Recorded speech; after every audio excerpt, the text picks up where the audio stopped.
Okay, nasa cafeteria tayo. We're gonna try this Tula Jule.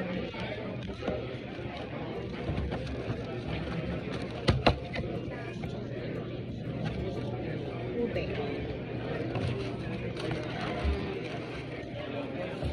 Ang cute nito. Tingnan nyo. Meron siyang, nakikita nyo? Ano to?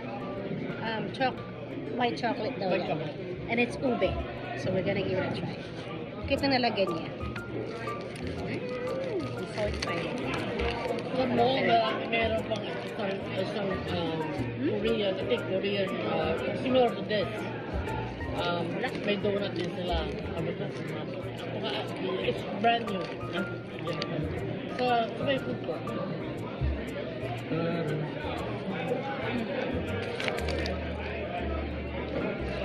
It's good. Without pastry. Parang ganun, parang ano.